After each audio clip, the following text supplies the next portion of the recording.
Welcome back to our channel. So today in this video, we are going to discuss about how to localize currency, prices and duties in Shopify Markets. So without wasting much of our time, let's get straight into the video.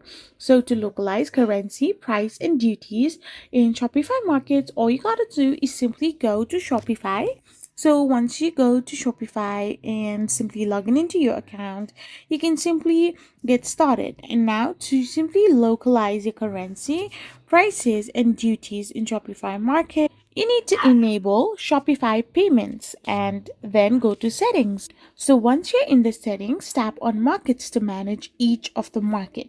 In the products and pricing section, you can set a local currency, apply price adjustment, or fix prices and collect duties and taxes upfront at checkout by enabling this option and choosing a strategy for how they calculated and displayed.